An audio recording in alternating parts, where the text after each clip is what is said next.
بالله من الشيطان الرجيم بسم الله الرحمن الرحيم السلام عليكم ورحمة الله وبركاته.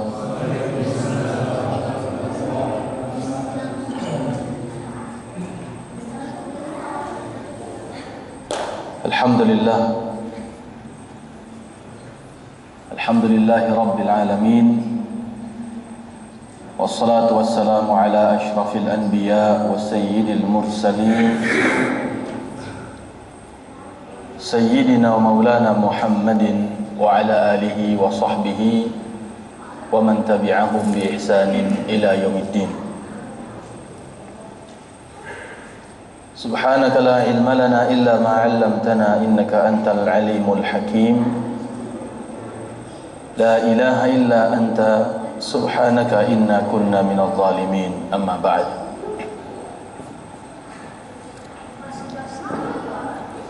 Alhamdulillah, kita bersyukur kepada Allah Subhanahu wa taala. Hari ini tanggal berapa? 9 atau 8 ini? Ya? 9 atau 8? 8 dan 9. Sebab tadi pagi saya tanya di satu masjid, ketika kajian subuh saya tanya, Pak, hari ini hari apa? Tanggal berapa? Tanggal 9 Ustaz. Terus di sini sholatnya hari apa? Hari Senin. Jadi besok itu tanggal berapa? 9,5. Di hari ininya puasa, tapi sholatnya hari Senin. Masya Allah. Ya memang ibadah itu ada yang Allah kaitkan dengan waktu, sebagaimana sholat ya. Inna sholata kanat 'alal mu'minina kitaban mawquta. Tentu sholat zuhurnya kita ya tergantung kapan zuhurnya di Depok. Jangankan untuk kemudian mengacu pada zuhurnya di Saudi, bahkan nggak boleh kita bahkan mengacu pada zuhurnya di Bogor, Pak. Mengacunya dengan zuhurnya Depok, dengan para duta. Itu namanya ibadah dikaitkan dengan waktu. Ya. Puasa Ramadan ya waktunya di bulan Ramadan. Ibadah haji ya di bulan-bulan yang telah ditentukan. Waktunya sudah jelas. Ada ibadah yang Allah kaitkan langsung dan hanya dengan tempat saja. Selain di situ nggak sah. Contohnya ya tawaf. Ya. Mau kita 7 kali keliling lapangan timah nggak disebut tawaf, Pak. Ya. Atau Ka'bahnya Ka'bah replika juga nggak disebut dengan tawaf. Ya di sana, tawaf ya di sana. Sa'i ya Safa Marwah, tempatnya jelas. Wukuf ya di Arafah, ya, nggak bisa di tempat yang lain. Nah, maka pertanyaannya adalah, ketika Nabi misalnya, ini supaya kita tenang ya menjalankannya. Wasina siwa iyyakum, saya tidak dalam rangka mengintervensi pendapat atau apa yang mau diambil, tapi supaya mencerahkan sedikit saja, mudah-mudahan bisa sedikit mencerahkan. Dalam hadis Nabi itu, ketika Nabi mengaitkan puasa Arafah, Nabi tidak menyebut dengan saumu Arafahnya, tapi saumu yaumi Arafah. Kalau saumu Arafah, Arafah itu nama tempat, maka puasa itu akan dikaitkan dengan tempatnya Arafah. Tapi saumu yaumi Arafah, puasa hari Arafah. Hari itu kaitannya dengan apa? Waktu. Jadi puasa pada waktu di mana jamaah haji melakukan wukuf di Arafah. Kapan jamaah haji melakukan wukuf di Arafah? Mereka mengaitkannya dengan waktu tanggal 9. Nggak boleh wukuf di Arafah tanggal 8, walaupun tempatnya Arafah. Nggak boleh wukuf di Arafah tanggal 10, walaupun tempatnya di Arafah. Berarti wukuf di Arafah bukan hanya dikaitkan dengan tempat, tapi keabsahannya juga dikaitkan dengan waktu. Tanggal 9. Berarti puasa hari Arafah, ketika hari adalah sebagai bentuk representasi daripada waktu, berarti Jamaah haji melakukan wukufnya pada waktu tanggal 9, berarti puasanya juga pada tanggal 9. Begitu bijaknya Nabi, seolah-olah Nabi sudah dikasih gambaran sama Allah, kayaknya umatmu nanti di akhir zaman akan berbeda pendapat nih. Kalau cuma disebut puasa Arafah berkaitan dengan tempat, tapi kalau dikaitkan dengan waktu, maka waktu dikembalikan kepada masing-masing matlaq, masing-masing penetapan waktunya. Ya, tanggal satunya kita kapan, itulah yang menentukan. Makanya Muhammadiyah, kalaupun mereka puasa Arafahnya hari ini, saya bisa bersaksi bahwa mereka menentukan puasa Arafah hari ini bukan karena wukufnya, karena mereka menentukan tanggal satunya lebih dahulu dibandingkan kita, sehingga tanggal 9-nya juga lebih dahulu dibandingkan pemerintah. Ya. Jadi bukan karena wukufnya, tapi karena penetapan tanggalnya yang berbeda. Ya, sehingga jangan sampai kalaupun kita salat puasanya hari ini sebagai puasa Arafah bukan karena wukufnya. Sebab jamaah haji yang wukuf saja puasa enggak? Enggak kan? Nah, tapi karena memuliakan tanggal 9-nya itu. Ya. Sehingga ketika pengharaman puasa di tanggal 10, karena tanggal 10-nya di situ ada hari Idnya, berarti berpuasa di hari Id yang dilarang sebab tanggal 10-nya. Kapan kita berid, di situ diharapkan puasanya.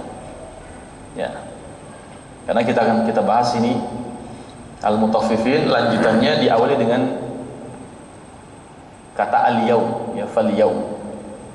Ya, saya jadi sedikit harus menyampaikan ini, ya, fal yaumal ladzina amanu minal kuffar yadhhakun. Baik, jemaah sekalian yang dimuliakan Allah, ya. Kemudian yang kedua, salawat dan salam kita sampaikan kepada Rasulullah sallallahu alaihi wasallam, ya. Kita baru mulai dengan tahmid, memuji Allah. Berikutnya kita akan masuk ke dalam ayat 34, ya, 34, 35, 36, 3 ayat terakhir. Ayat 34, Allah Subhanahu wa taala berfirman, a'udzubillahi minasyaitonir rajim. Falyawmal ladzina amanu minal kuffar yadhhakun. Falyawm, dan maka hari itu, al-yawm di situ pakai alif lam. Alif lam ketika masuk kepada kata benda, kepada isim, maka dalam bahasa itu, dalam bahasa Arab, kata benda itu termasuk definite noun atau kata benda yang definitif, yang jelas, ma'rifah. Ada dalam bahasa Arab disebut dengan isim ma'rifah. Lawan katanya adalah isim nakirah. Kalau tidak ada alif lamnya disebut dengan nakirah, kalau ada alif lamnya disebut ma'rifah. Ya. Ketika Allah menyebut dengan fal yauma, di situ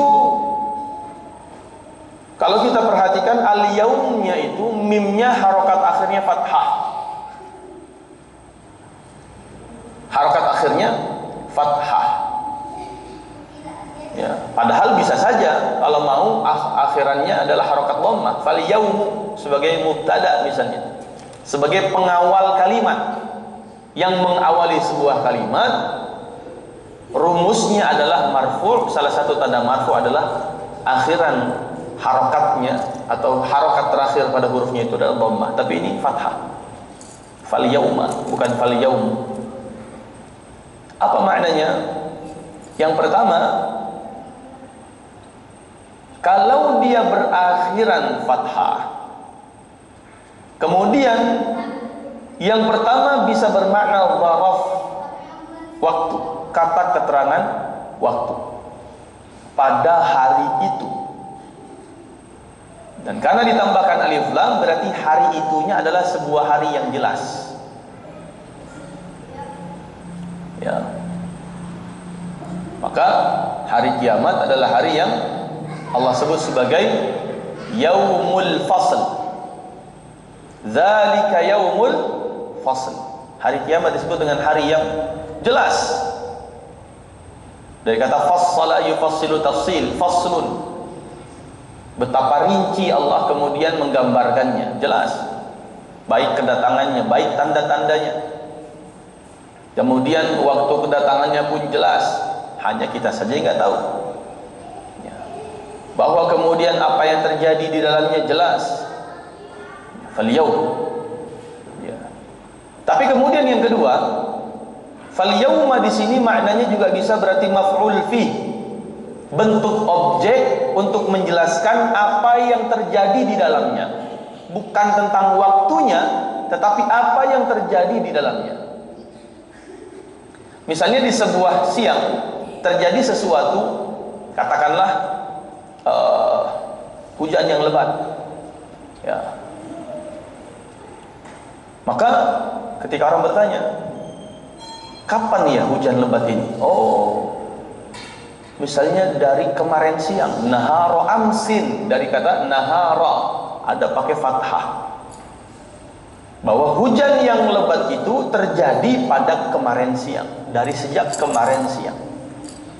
Bukan tentang waktunya, tapi fokusnya kepada bahwa kemarin siang terjadi hujan yang lebat. Berarti menunjukkan apa yang terjadi, apa yang kemudian menjadi fenomena, apa yang mengisi ruang waktu itu, bukan tentang ruang waktunya sendiri, tapi apa yang terjadi di dalamnya. Nah, disebut dengan maf'ul fi, objek yang menjelaskan apa yang terjadi di dalamnya. Berarti pada hari ini yang dimaksud oleh Allah adalah fal yauma, pada hari itu Allah ingin menjelaskan apa yang terjadi. Apa yang akan terjadi pada hari itu? Yaitu pada hari kiamat, salah satu yang akan terjadi adalah alladzina amanu minal kuffari yadhakun. Orang-orang yang beriman, alladzina amanu, ay alladzina amanu bi Muhammadin. Orang-orang yang beriman kepada Nabi Muhammad sallallahu alaihi wasallam, mengimani beliau sebagai nabiyan wa rasulah, sebagai nabi dan utusan Allah Subhanahu wa taala. Maka mereka orang beriman itu minal kuffari yadhakun, mereka menertawakan orang-orang kafir. Ya. Ada kejadian di mana orang beriman akan menertawakan orang-orang kafir. Kenapa sebabnya? Kama dhahikal kuffaru minhum fid dunya. Sebagai bentuk balasan Allah, sebab orang-orang kafir ketika di dunia seringkali juga menertawakan orang-orang beriman. Bayangkan, bahkan hari akhir, hari kiamat Allah sebut sebagai yaumul jaza, hari pembalasan. Apa yang mereka perlakukan terhadap orang beriman, yaitu menertawakan, menertawakannya pun Allah balas. Paling gak enak itu, Pak, ketika ada orang yang lebih sukses dibandingkan kita dan kita ditertawakan. Ya, ibaratnya membalas tertawaan itu, tunjukkan keberhasilanmu, dengan itu engkau bisa menertawakan balik. Jangan engkau balas saat itu, kan gitu. Katakanlah kita sedang merintis usaha es kepal Milo misalnya gitu ya. Banyak orang tertawain, ya. Kita jualan ini yang bener aja, ya. Kenapa kok ente tinggalin kerjaan ente yang selama ini? Udah jelas-jelas pendapatannya sekian, udah jelas-jelas pemasukannya sekian, ya.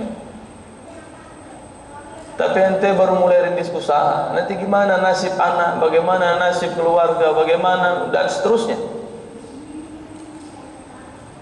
Tapi subhanallah, walaupun dia dipertanyakan, direndahkan, katakanlah mungkin bahkan ditertawakan, dan kita ingat sebelumnya bahwa yang menertawakan ini bukan hanya orang-orang kafir, tapi orang-orang beriman, orang-orang Islam yang dalam hatinya ada sifat-sifat kemunafikan pun bisa menertawakan.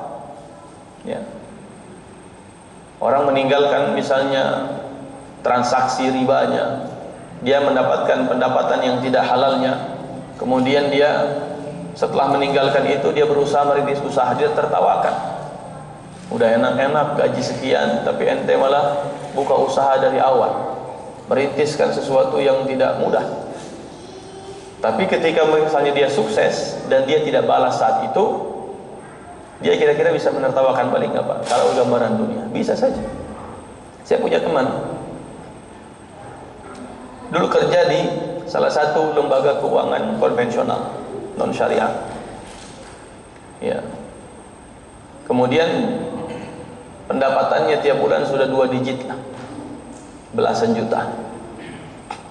Kemudian dalam kondisi seperti itu dia tinggalkan tempat kerja itu. Yang saya katakan, dia jualan tadi pakai but-but kecil awalnya. Ya.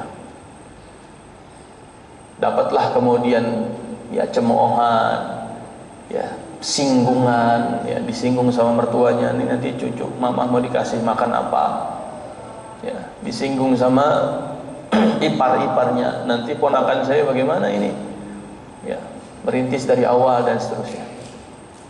Tapi subhanallah, setahun 2 tahun berlalu, setelah kerja sekian lamanya di tempat itu, nggak pernah tanda petik bisa beli mobil. Tapi dengan jualan yang es kepal Milo itu Pak, dulu waktu zaman lagi booming-boomingnya, itu nggak nyampe 1 tahun bisa beli mobil, dengan izin Allah tentunya. Tapi dengan begitu dia bisa mengatakan kepada teman-temannya yang masih di tempat yang lama, kerja di situ tidak bisa seperti dia kondisinya. Artinya apa? Memperlihatkan keberhasilan dalam konteks ukhrawi, tentunya dalam konteks akhirat, kepada mereka yang menertawakan kita di dunia, itu lebih menyakitkan mereka. Cara Allah membalas sikap mereka yang merespon kebaikan orang-orang beriman dengan cemoohan adalah dengan Allah semakin mengangkat derajat orang beriman kelak di surga, yang dengan itu kemudian Allah perlihatkan kondisi mereka di dalam neraka dan mereka bisa tanda petik menertawakan. Ya. Ini yang pertama. Ada yang menarik, Allah menggunakan kata-kata minhum, dari. Falladzina amanu falyawmal ladzina amanu minal kuffari yadhakun, minal kuffar. Kalau menertawakan kepada, itu bahasa yang paling pas adalah yadhakuna ala, menertawakan untuk merendahkan. Tapi orang beriman menertawakan orang-orang kafir ini, ya, disebabkan karena mereka lah yang memulai menertawakan orang beriman. Minal ladzina amanu falladzina amanu minal kuffar yadhakun. Orang-orang kufar itulah yang punya masalah itu. Ya. Seandainya saja mereka tidak memperdulikan kebaikan orang beriman, katakanlah acuh terhadap kebaikan orang beriman, enggak usah pedulilah sama kebaikan orang beriman, udah jalani saja agama Anda, lakum dinukum waliyadin, maka tidak akan terjadi yang seperti ini di akhirat nanti. Seandainya mereka tidak mengatakan, wahai Muhammad, Anda tukang sihir, Anda orang gila, Anda kemudian pembual ulung, Anda kemudian pendusta, ya, maka tidak akan terjadi apa yang kelak akan menimpa mereka yang Allah gambarkan dalam ayat ini. Seandainya yang mereka lakukan adalah lakum dinukum wali, sudah urus saja. Anda berkeyakinan dengan agama Anda dan keyakinan Anda, kami jalani apa yang menjadi keyakinan dan kemudian kepercayaan kami. Silakan nafsi-nafsi, nggak usah saling mengomentari. Ya. Ada salah satu, saya sempat nonton salah satu tontonan podcast YouTube itu. Ya. Ada istilah agnostik ateism. Jadi ateisnya itu disebabkan karena agnostik. Ya.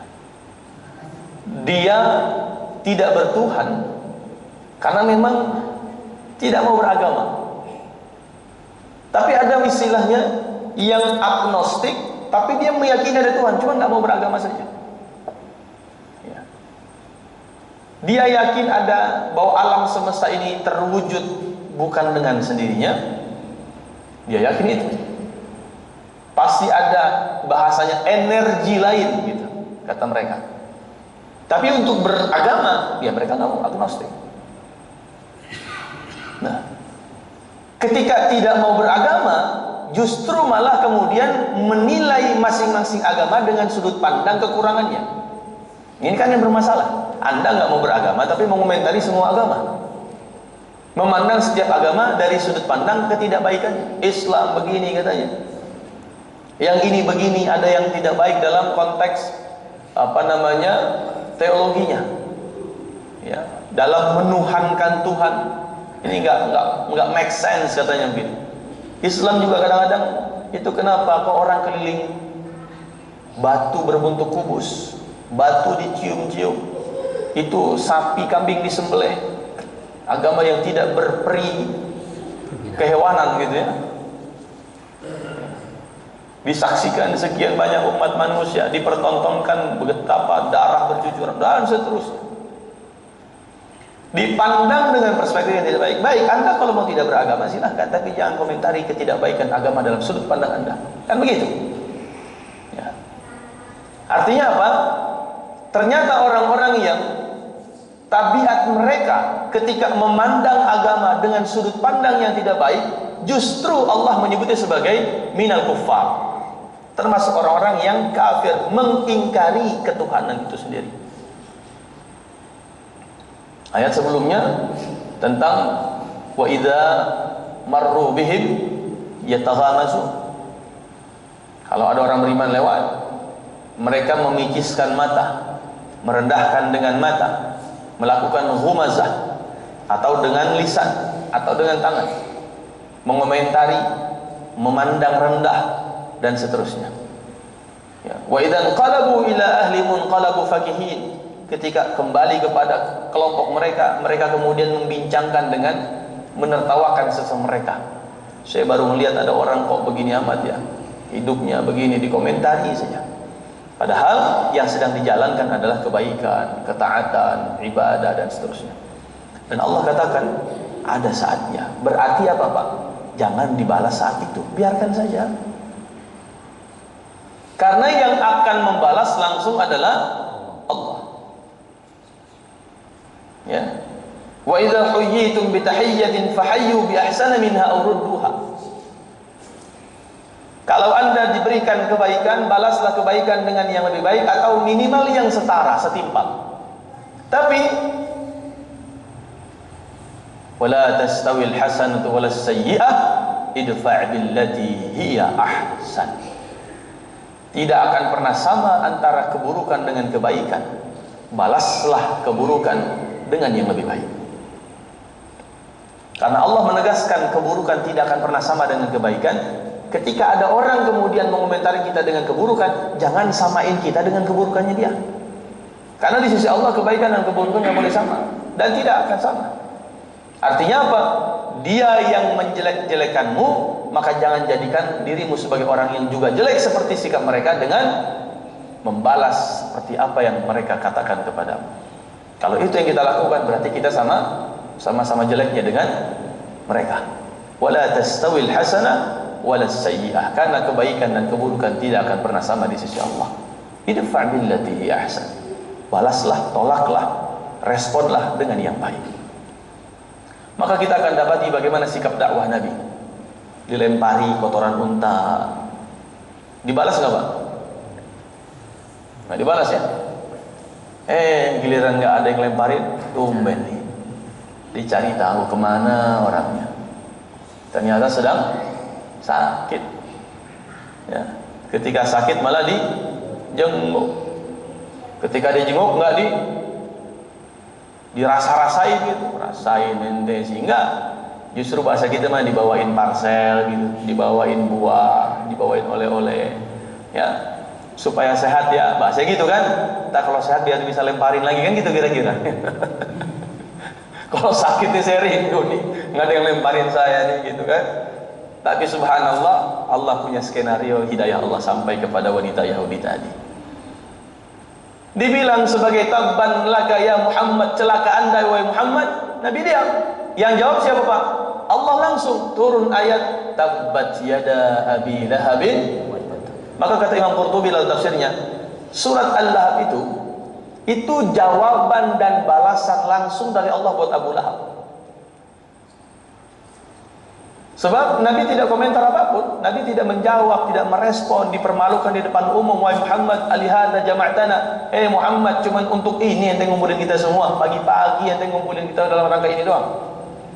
Ya, cuman ingin mengatakan bahwa ente sebagai utusan Tuhan, katanya begitu. Celaka anda wahai Muhammad. Yang ngomong malah pamannya sendiri. Maka Allah langsung bilang, tabbat yada abi lahabin wa tab. Abu Lahab, ente yang celaka. Subhanallah. Bagaimana dengan salafus soleh? Sama Pak. Kisah Hasan al-Basri pernah mungkin saya sampaikan, saya ceritakan ya. Beliau 20 tahun lamanya bertetangga dengan seorang Yahudi. Beliau tinggal di istilahnya flat yang bawah, Yahudi di atas, karena bangunan kan ke atas, syaqqah gitu ya, kayak apartemen begitu, bangunan ke atas. Beliau tinggal persis di bawah flatnya orang Yahudi itu, di lantai yang di atasnya, beliau di bawahnya. Satu ketika beliau sakit, ditumben-tumbenan. Hasan Basri nggak pernah negur, nggak pernah nyapa, nggak pernah ada kabarnya. Dicari tahulah oleh orang Yahudi ini, ternyata dikabarkan kepada beliau, kepada orang Yahudi ini, ternyata Hasan Basri sedang sakit. Dijenguklah, masuklah ke rumahnya, masuklah ke kamarnya, dan didapati bahwa kamarnya penuh dengan bau busuk, bau yang tidak enak, bau kotoran. Dan dia lihat ternyata menetes dari plafon kamarnya Hasan Basri ini tetesan-tetesan yang kemudian ternyata tepat di bagian atasnya itu adalah kamar mandi si orang Yahudi itu. Jadi bahasanya mungkin rembesan kamar mandinya dia. Ya. Kemudian dengan dana merasa bersalah bertanya, sejak kapan wahai Syekh Anda mengalami seperti ini? Ya, bocor seperti ini dari kapan? Ternyata sudah 20 tahun namanya Pak. Tidak pernah marah, nggak pernah ngomel, nggak pernah protes. Ya. Bagaimana dengan kita misalnya? Ada pohon tetangga yang masuk halaman kita. Ya. Daunnya berguguran, plus rambutannya juga berguguran. Biasanya ngomelnya kalau daunnya saja yang berguguran.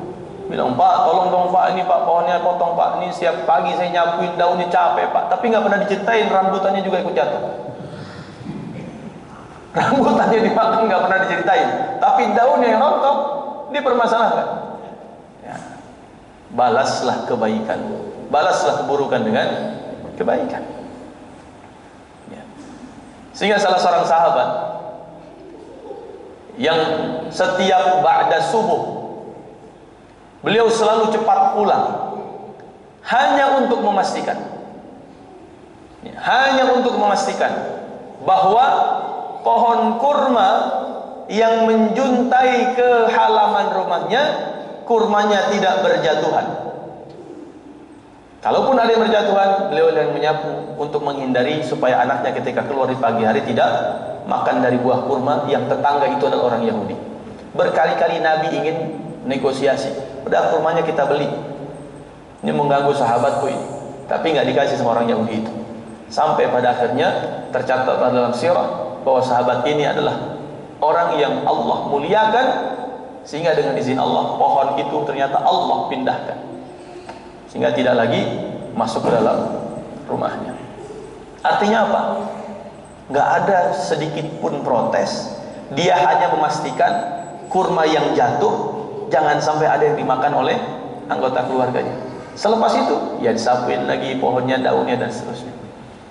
Sungguh indah pelajaran-pelajaran yang disampaikan oleh para salafus saleh kita. Artinya, karena mereka sering melakukan itu, nanti ada saatnya hari di mana Allah akan melakukan balasannya.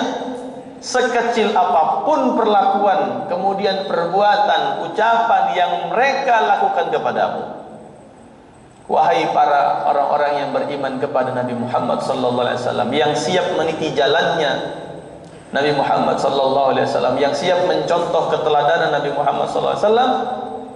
Kalau mengaku sebagai umat Nabi, contoh Nabi nggak pernah membalas keburukan dengan keburukan. Dan Allah menenangkan, tenang saja semua ada harinya, tenang saja semua ada saatnya. Ya. Sampai kapan? Wallahu a'lam. Ya. Saya kesel banget, udah 3 tahun saya sabar nih sama tetangga saya. Ya. Pertanyaan kita sudah 20 tahun belum kan begitu, Pak? Ya. Ada tetangga kita misalnya yang doyannya apa? Tiap malam karaokean terus ya. Ya. Ada tetangga kita yang misalnya mohon maaf katakanlah walaupun tidak boleh suka bakar sampah gitu ya. Saya mengalami ketika tinggal di satu tempat itu, anak masih bayi, masih baru keluar gitu. Ini persis depan rumah bakar sampah. Ini namanya bayi, Pak. Ya, 2023 lahir ya. 2022. Ketika itu masih masa pasca pandemi, tadi masih ada pengetatan di beberapa aspek. Akhirnya ya luar biasa, sesak ya sesak gitu.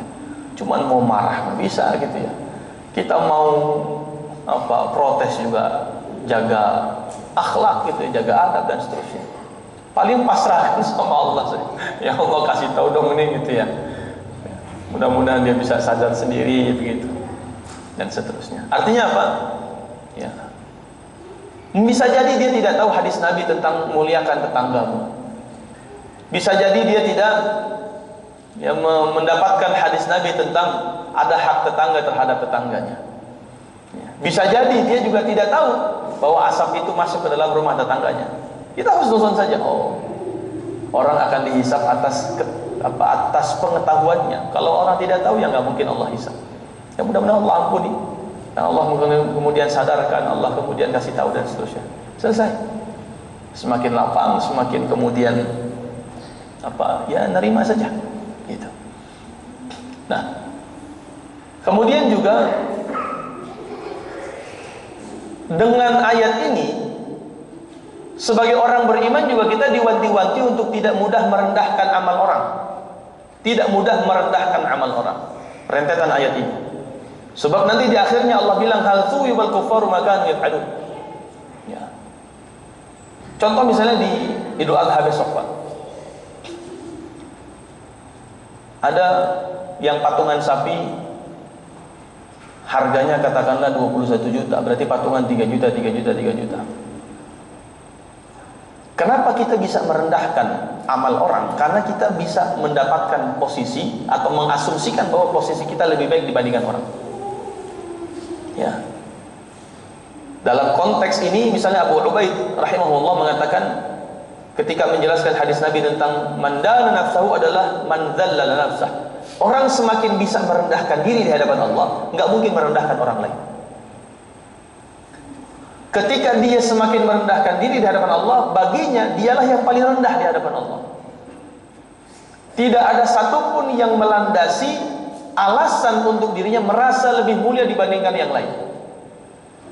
Maka dia tidak akan mungkin memandang orang lain lebih rendah dibandingkan dirinya. Karena dirinya saja masih banyak permasalahan. Sehingga misalnya dalam konteks kurban, oh, sapi si fulan berat 500 kilo, pesan sama DKM, Pak DKM, tolong jangan sebut nama saya, bilang saja nanti ini kurban dari hamba Allah, ya, rumahnya blok C3. Itu sama aja, Pak. Hamba Allah tapi ada alamat rumahnya blok C3. Ya, yaudah hamba Allah saja. Nah, oke, 500 kilo dihadirkan atas nama hamba Allah. Wah, besar. Kemudian ada sapi lagi yang ukurannya katakanlah 220 kilo, harga 21 juta. Dibacain sama panitia kurban atas nama Bapak Fulan, Bapak Fulan, Bapak Fulan, Bapak Fulan. Ternyata yang patungan 3 juta ini ketahuan rumahnya besar, mobilnya 3 semua. Wah, yang 500 kilo dia bilang, nggak nyangka saya. Rumah besar, mobil banyak, patungan sapi cuma 3 juta, ruang kurus pula sapinya katanya. Berarti sudah merasa lebih baik dibandingkan yang lain dan merendahkan, mencemooh amal orang. Hati-hati. Karena mana tahu dia di sini memang dia kurban yang segitu. Jangan-jangan di pedalaman yang lain dia kurban yang 500 kilo. Jangan-jangan dia kurban di 4 tempat sekaligus. Mana tahu? Dan siapa yang tahu? Ya. Kenapa kemudian timbul sikap bahwa ada orang yang amalnya dipandang dengan seolah-olah lebih baik amal dirinya? Karena tidak mentadlilu nafs. Orang yang pandai menilai orang adalah orang yang tidak pandai menilai dirinya. Orang yang sibuk menilai orang adalah orang yang tidak pernah sibuk menilai dirinya. Sehingga kata Nabi dalam hadis marfu', hadis riwayat Tabrani, kata Nabi SAW, tuba liman syaghalathu uyubuhu an uyubin nas. Berbahagialah, selamat kata Nabi, buat orang-orang yang disibukkan oleh aibnya sehingga tidak sibuk ngurus aib orang lain. Ya. Sibuk ngurus aibnya sehingga tidak sibuk ngurus aib orang. Sibuk menilai dirinya sehingga tidak sibuk menilai amal orang. Sibuk kemudian memperhatikan amalnya sehingga tidak sibuk memperhatikan amal orang. Ada gambaran sederhana ketika ada orang ngaji misalnya, ya, tajwidnya masih belum lancar. Sementara ada orang yang kemudian sedang tidak ngaji ngomentarin bacaan orang yang ngaji tajwidnya tidak lancar. Dalam hatinya dia bergumam, pantesan ngajinya belum lancar. Kayaknya baru selesai pensiun gitu baru belajar ngajinya. Kemana aja selama ini waktu kerja, giliran mau selesai pensiun ya baru mulai ngaji. Ya, mana bisa lah kalau mau ngaji dari awal. Padahal saat dia ngaji dalam kondisi terbata-bata, pahalanya kata Nabi adalah 2. Walladzi yaqra'ul Qur'an wa yatata'atu fihi lahu ajran. Siapa yang baca Quran dan sambil terbata-bata, Allah siapkan 2 pahala. Dia baca terus, dia terus dapat pahala 2 dan setiap huruf yang dia baca. Sementara yang tidak baca dan dia cuma mengomentari dapat pahala tidak, Pak? Tidak. Justru bisa jadi malah mendapatkan dosa. Kenapa? Dia menganggap orang lebih rendah karena dia merasa dirinya lebih baik. Ini disebut dengan isti'la wal istikbar, merasa tinggi dan merasa besar.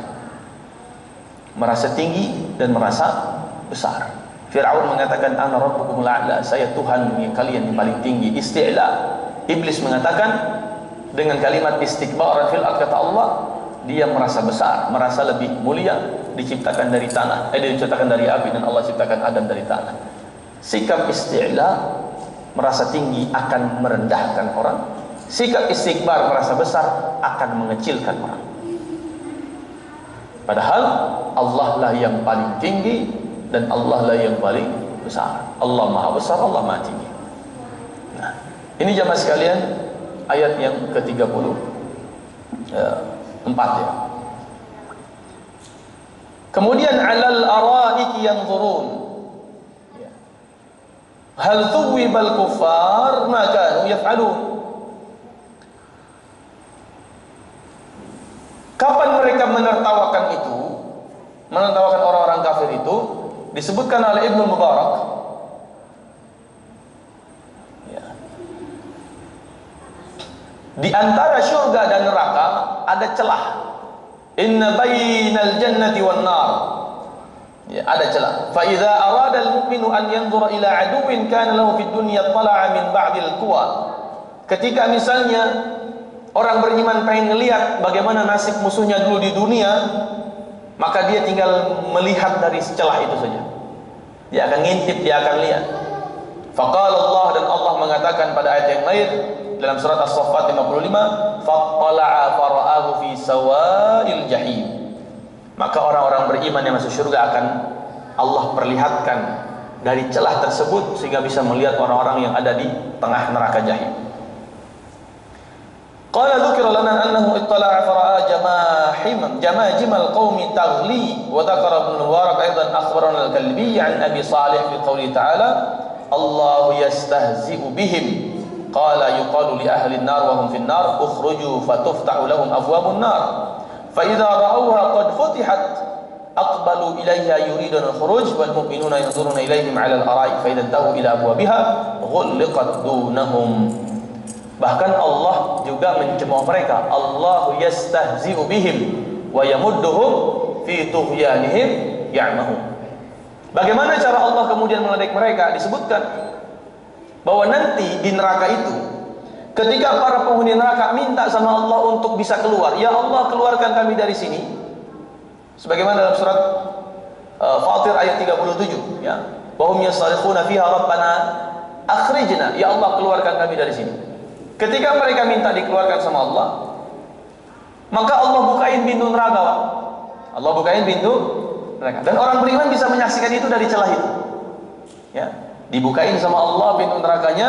Kemudian mereka lari berbondong-bondong pengen keluar dari neraka. Saat sudah semakin dekat dengan pintunya, tiba-tiba Allah tutup lagi pintunya. Ketika hal itu yang orang beriman saksikan lewat celah tadi, orang beriman kemudian tertawa. Ya, bahasanya kasihan ya, gitu.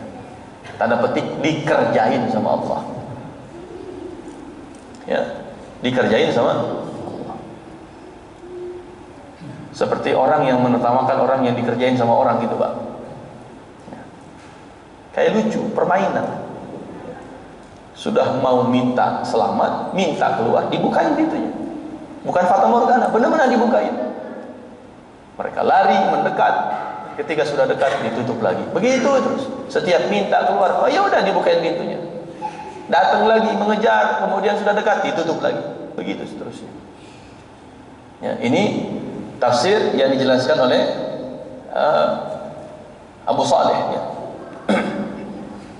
Kemudian fadzalika qaulullah azza wa jalla yastahzi'u bihim. Allah yastahzi'u bihim. Ay wa yadhaku minhumul mu'minun hina dhulqat dunahum. Fadzalika qaulu ta'ala fal yawmal ladzina amanu minal kuffari yadhakun. Ayat ini dengan ayat Al-Baqarah tadi satu kesatuan maknanya. Cara Allah mengolok-olok mereka karena mereka di dunia suka mengolok-olok Allah. Allah dengan demikian, dan ketika mereka suka menertawakan orang beriman di dunia, maka orang beriman juga Allah izinkan menertawakan mereka saat menyaksikan mereka sudah mau keluar tapi pintunya ditutup lagi. Ya. Ya. Sudah habis ya. Baik, kita akhiri singkat saja. Semua ini kata Allah adalah balasan yang Allah sediakan bagi orang-orang kafir, dan orang beriman melakukan semua itu alal araik, di atas dipan-dipan, sambil bersantai-santai, sambil berduduk-duduk, sambil bercerita satu dengan yang lain, sambil kemudian menyampaikan pengalamannya di dunia tentang ibadah yang dilakukan, sambil kemudian menceritakan nasibnya di dunia diperlakukan oleh mereka orang-orang kafir. Ditampakkanlah balasannya, ditampakkanlah kemudian semua yang Allah katakan itu. Kemudian Allah menutup surat Al-Mutaffifin ini dengan hal thuwibal kuffar maka yaf'alun. Allah membalas begitu, kata Allah, ya karena kerjaan mereka sendiri. Artinya apa? Balasan Allah sesuai perbuatan. Allah tidak pernah zalim kepada hambanya sedikit pun. Allah melakukan itu bukan karena kemudian mereka tidak pernah melakukan itu sebelumnya. Sebab mereka melakukan itulah Allah balas dengan hal yang sama. Ya. Sehingga pilihan kita hanya berbuat baik dibalas dengan kebaikan. Hal jazaa'ul ihsan illa ihsan, atau perbuatan buruk juga dibalas dengan perbuatan buruk. Hal thuwibal kuffar ma kanu yaf'alun. Dua-duanya sama-sama dimulai dengan hal jazaa'ul ihsan illa ihsan, atau hal thuwibal kuffar ma kanu yaf'alun. Mudah-mudahan ada manfaatnya, dan insyaallah teman berikutnya kita buka surat berikutnya, itu surat Al-Insyiqaq ya. Semoga Allah mudahkan. Subhanakallahumma bihamdika asyhadu an la ilaha illa anta astaghfiruka wa atubu ilaik. Hadanallahu wa iyyakum ajma'in. Wassalamualaikum warahmatullahi wabarakatuh.